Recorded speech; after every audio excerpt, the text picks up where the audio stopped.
नमस्कार दोस्तों, स्वागत है आप सभी का हमारे चैनल भक्ति ज्ञान में। दोस्तों, आज मैं आपको दशा माता की कहानी सुना रहा हूँ। एक राजा था, उसकी दो रानियाँ थीं। बड़ी रानी के संतान नहीं थी, छोटी रानी के पुत्र था। राजा छोटी रानी और राजकुमार को बहुत प्यार करता था। बड़ी रानी छोटी रानी से ईर्ष्या करने लग गई। बड़ी रानी राजकुमार के प्राण हर लेना चाहती थी। एक दिन राजकुमार खेलता खेलता बड़ी रानी के चौक में चला गया। बड़ी रानी ने राजकुमार के गले में एक काला सांप डाल दिया। छोटी रानी दशा माता का व्रत करती थी। राजकुमार दशा माता का ही दिया हुआ था। दशा माता की कृपा से राजकुमार के गले में सांप बिना नुकसान पहुंचाए चला गया। दूसरे दिन बड़ी रानी ने लड्डुओं में जहर मिलाकर राजकुमार को खाने को दिए। राजकुमार जैसे ही लड्डू खाने लगा तो दशा माता एक दासी का रूप धारण कर आई और राजकुमार के हाथ से लड्डू छीन लिए। बड़ी रानी का यह बार भी खाली गया। रानी को बड़ी चिंता हुई कि किसी भी तरह से राजकुमार को मारना है। तीसरे दिन जब राजकुमार फिर बड़ी रानी के आंगन में खेलने गया तो रानी ने उसे पकड़कर गहरे कुएं में ढकेल दिया। चूंकि कुआं बड़ी रानी के आंगन में बना था, इसलिए किसी को भी पता नहीं चला कि राजकुमार कहाँ गया। लेकिन जैसे ही बड़ी रानी ने राजकुमार को कुएं में धकेला तो दशा माता ने उसे बीच में ही रोक लिया। इधर दोपहर हो जाने पर राजकुमार के न लौटने पर राजा व छोटी रानी को चिंता सताने लगी। दशा माता को भी इस बात की चिंता हुई कि राजकुमार को उसके माता पिता के पास किस प्रकार पहुंचाया जाए। राजकुमार को तलाश करने वाले कर्मचारी निराश होकर बैठ गए। राजा व छोटी रानी पुत्र शोक में रोने लगे।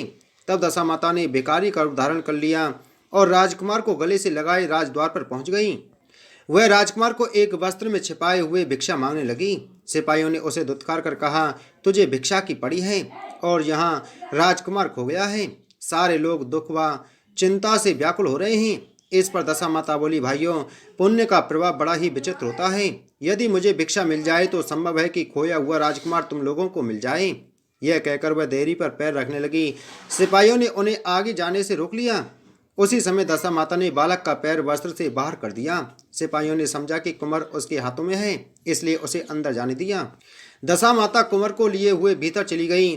उसने राजकुमार को चौक में छोड़ दिया और वापस चले आई।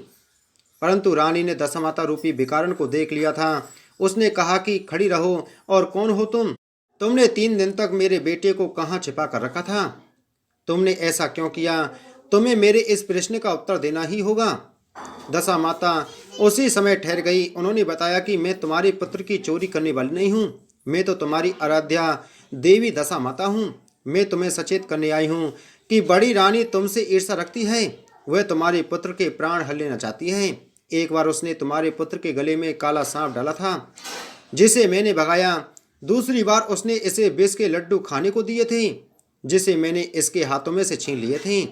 इस बार उसने तुम्हारे राजकुमार को अपने आंगन के कुएं में ढकेल दिया था और मैंने इसे बीच में ही रोक लिया और रक्षा की। इस समय मैं भिखारन के वेश में तुम्हें सचेत करने आई हूँ। यह सुनकर छोटी रानी दशा माता के पैरों में गिरकर क्षमा मांगने लगी। छोटी रानी विनीत भाव से बोली, जैसी कृपा आपने मुझ पर दर्शन देकर की है, मैं चाहती हूँ कि आप सदैव इस महल में निवास करें। मुझसे जो सेवा पूजा होगी मैं करूँगी।